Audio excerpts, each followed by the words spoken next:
तू ही रे माझा मितवा या मालिकेच्या येणाऱ्या भागामध्ये जबरदस्त असा ट्विस्ट येणार आहे. तर प्रेक्षकांनो, इथे आता बारशाच्या दिवशी आकाशने नम्रताबरोबर लग्न केलेलं असतं आणि त्यामुळे वल्लरीला खूप मोठा धक्का बसलेला असतो.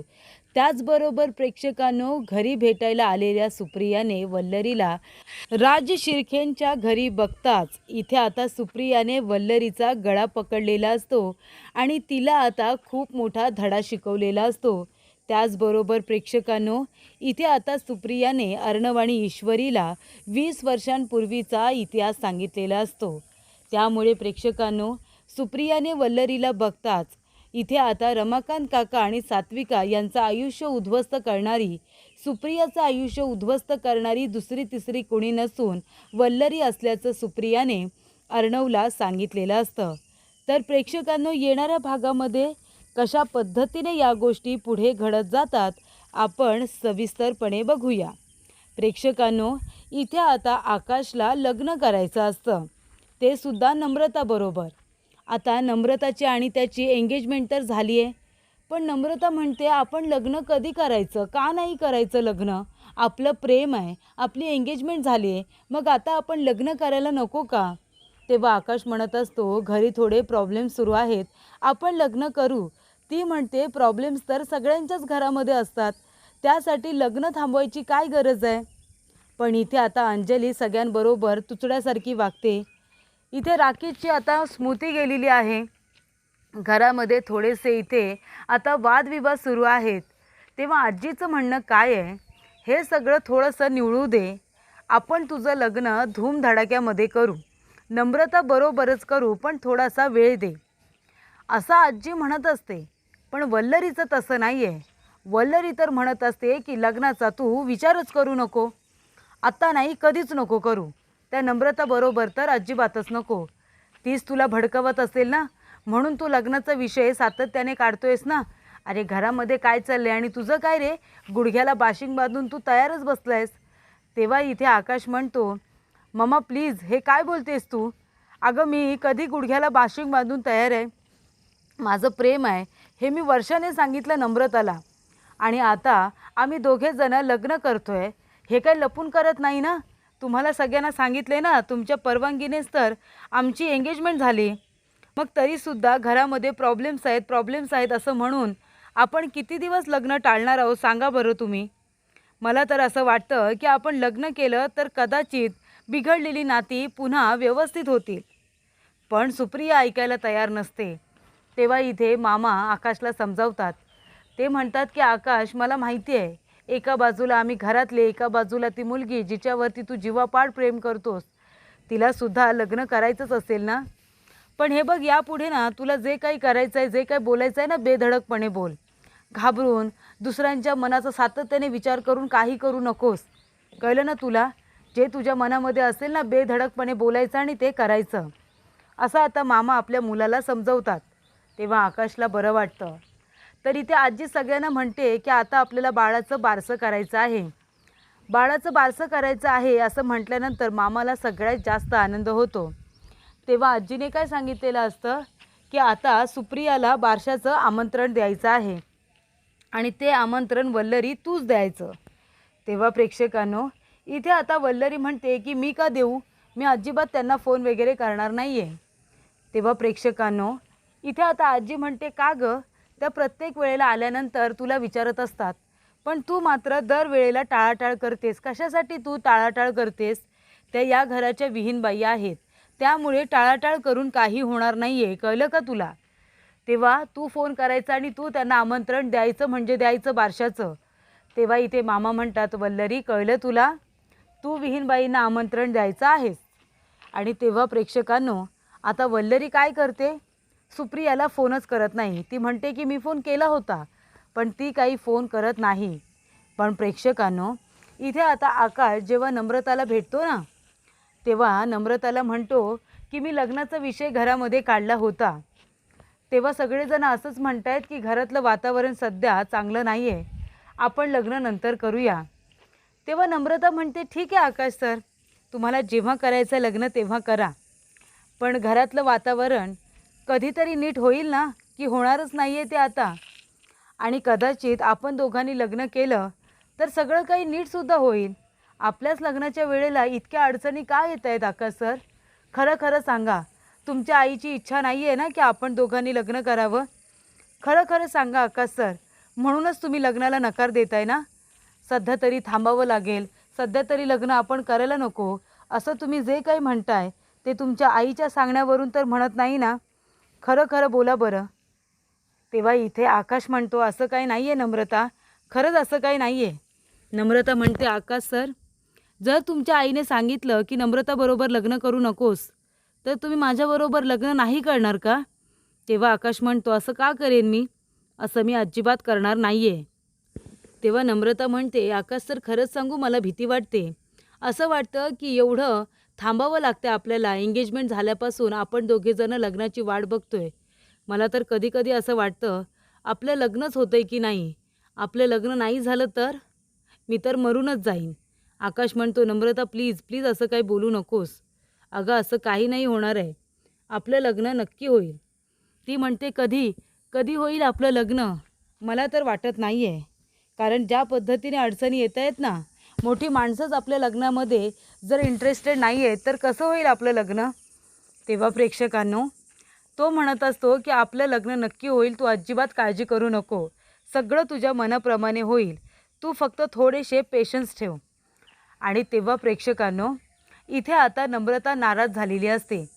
आणि तेव्हा आकाश घरी येतो आणि घरी आल्यानंतर इथे त्याला कळतं की घरी तर बारशाची तयारी खूप छान पद्धतीने सुरू आहे, आनंदात सुरू आहे.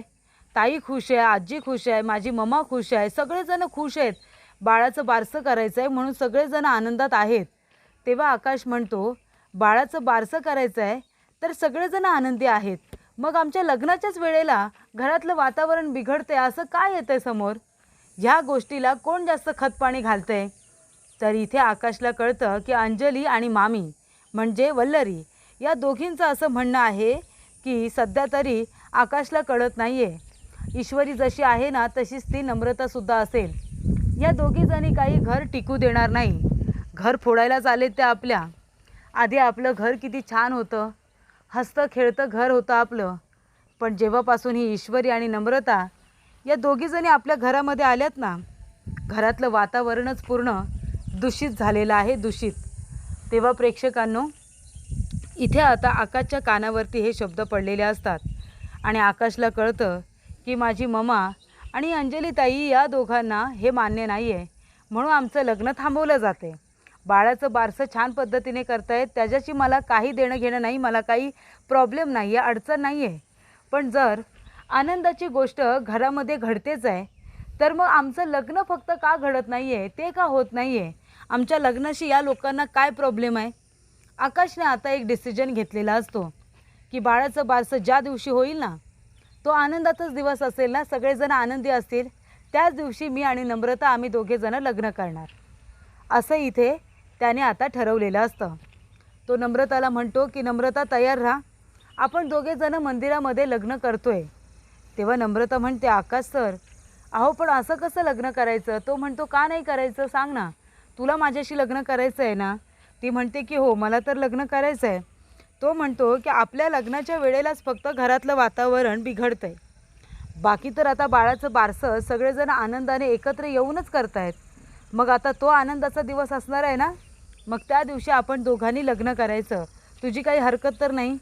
ती म्हणते, नाही, माझी तर काहीच हरकत नाही आहे, मला तर उलट हे लग्न व्हायला हवं आहे, लवकरात लवकर आपण दोघेजण एकत्र आलं पाहिजे. तेव्हा तो म्हणतो, ठीक आहे, बारशाच्या दिवशी आता तू सुद्धा तयार राहा.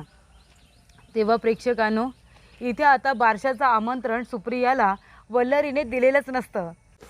तेव्हा वल्लरीला काय वाटतं, आमंत्रण दिलं नाही आहे म्हणजे सुप्रिया काही येणार नाही. पण प्रेक्षकांनो, आमंत्रण काय फक्त वल्लरीच देणार आहे का? ईश्वरीने सुद्धा दिलेलं असतं, त्यामुळे ईश्वरी बारशाला येणारच असते, वल्लरीला काही त्याची कल्पना नसते.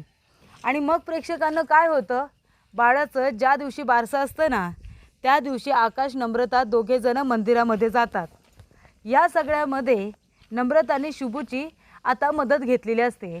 शुभू तिथे आलेला असतो ना, त्याची मदत आता घेतलेली असते. शुभू मंदिरामध्ये जाऊन लग्नाची सगळी तयारी करतो. इथे आता नम्रता आणि आकाश संपूर्ण रीतिरिवाजाप्रमाणे देवा ब्राह्मणांच्या साक्षीने इथे आता आपलं लग्न सोहळा पार पाडतात.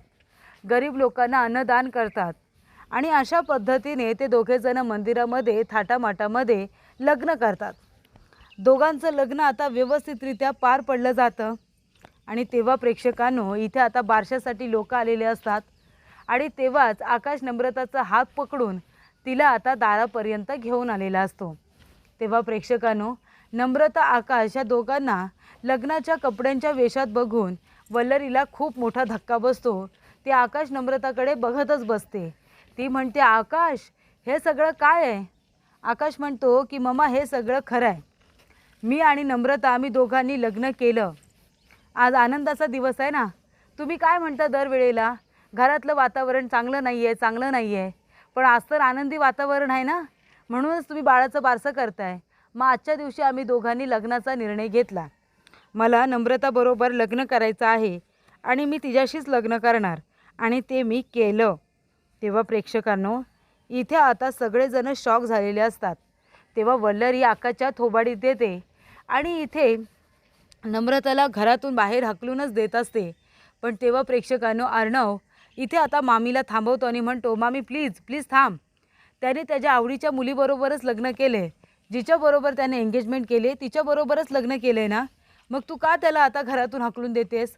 आणि नम्रताला सुद्धा हे बघा झालं ते झालं. तसंही त्या दोघांचं लग्न आपण लावूनच देणार होतो ना.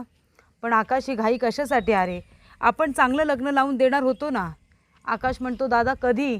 अरे घरामधलं वातावरण चांगलं नाही आहे असं म्हणून आमचं लग्न किती लांबणीवरती जात होतं. एका पॉईंटला मला भीती वाटली की आमचं लग्न होतं की नाही, कारण माझी मम्मा या लग्नाच्या पूर्णपणे अगेन्स्ट आहे आणि दीसुद्धा. त्याच्यामुळे हे लग्न मी केलं. माझ्या आवडीची मुलगी मला माझ्या आयुष्यामध्ये हवी आहे. तुमच्या दोघींमुळे मी लग्न करणार नाही असं होणार नाही, कळलं दीदी? तेव्हा इथे आता अंजलीला ईश्वरीचा राग येतो म्हणून ती सुप्रिया नम्रता सगळ्यांचाच राग करत असते. त्यामुळे इथे आकाशने हा निर्णय घेतलेला असतो. पण त्यावेळी प्रेक्षकांनो इथे आता अर्णवने दोघांनासुद्धा घरामध्ये घेण्याचा निर्णय घेतलेला असतो. आणि तेव्हा तिथे सुप्रिया येते आणि वल्लरीला बघते. तेव्हा प्रेक्षकांनो सुप्रियाच्या पायाखालची जमीनच सरकते. वल्लरीला बघता क्षणी सुप्रिया धावत तिच्या अंगावरती जाते आणि तिचा गळा पकडते आणि म्हणते, काय ग तू इथे काय करतेस? आमच्या तिघांचं आयुष्य उद्ध्वस्त करून आमची पोरं रस्त्यावरती आणून काय मिळालं तुला? सांग ना काय मिळालं? तेव्हा अर्णव म्हणतो, एक मिनिट काय चाललं, हे काय करते तुम्ही आई? तेव्हा सुप्रिया म्हणते, अर्णव अरे ही बाई इथे काय करते? सांग ना ही बाई इथे काय करते? अर्णव म्हणतो, ही माझी मामी आहे माझी. तेव्हा सुप्रिया म्हणते, मामी? ही तुझी मामी आहे? अरे अर्णव, ज्या बाईला मी बाहेर शोधते, ज्या बाईला तू शोधतोयस ती बाई दुसरी तिसरी कुणी नसून तुझी मामीच आहे रे. जेव्हा तुला इथे कळलं, ईश्वरीने सांगितलं की हा फोटो खोटा आहे, जसं तुला तिने सिच्युएशनमध्ये फसवलं आणि तुला जाणीव करून दिली की फोटोवरती विश्वास ठेवू नको, माणसावरती विश्वास ठेव, तेव्हा तू म्हणालास की आपण दोघेजण मिळून पुरावे गोळा करू. तुमचं आयुष्य ज्याने उद्ध्वस्त केलं त्या व्यक्तीला आणि माझ्या आईच्या आत्महत्या करण्यामागे ज्या व्यक्तीचा हात आहे त्या गुन्हेगार व्यक्तीला आपण शोधून काढू. आपण बाहेर त्या व्यक्तीला शोधतोय पण ती व्यक्ती तर हीच आहे. अरे हीच आहे ती बाई जिने मला हॉटेलवरती खोटं बोलून पाठवलं आणि माझं आणि तुझ्या आईवडिलांचं आयुष्य उद्ध्वस्त केलं. ती बाई दुसरी तिसरी कुणी नसून हीच बाई आहे, तुझी मामी आहे. आणि त्यामुळे प्रेक्षकांनो 20 वर्षांपूर्वी कशा पद्धतीने वल्लरीने गोड बोलून सुप्रियाला त्या हॉटेलच्या रूममध्ये पाठवलं होतं आणि कशा पद्धतीने अर्णवच्या वडिलांना फसवलं होतं, या गोष्टीचा खुलासा 20 वर्षांपूर्वीच्या गोष्टीचा खुलासा हा आता सुप्रियाने अर्णवच्या समोर करत इथे आता वल्लरीच्या कारस्थानाचा पर्दा फास्ट केलेला असतो. तर अशा रीतीने प्रेक्षकांनो इथे आता बारशाच्या वेळेला आनंदाच्या दिवशी आकाश आणि नम्रता दोघेजण लग्न करून येतात. तर इथे बारशाला आलेल्या सुप्रियाने वल्लरीला बघताच इथे आता तिने वल्लरीच्या कारस्थानांचा 20 वर्षांपूर्वीच्या इतिहासाचा खुलासा करत खरी गुन्हेगार वल्लरी असल्याचं सगळ्यांसमोर सांगितलेलं असतं. आणि इथे आता सुप्रिया खरं बोलते या गोष्टीवरती अर्णवने विश्वाससुद्धा ठेवलेला असतो. त्यामुळे प्रेक्षकांनो इथे आता अर्णव वल्लरीला तिच्या गुन्ह्याची शिक्षा नक्की देणार. त्याच्या आईने आत्महत्या केली आहे, त्याचे वडील त्याला सोडून निघून गेले आणि त्याला कारणीभूत वल्लरी आहे हे समजताच अर्णवला खूप जास्त राग आलेला असतो आणि 20 वर्षांपूर्वीचं सत्य फायनली त्याच्या समोर आलेलं असतं.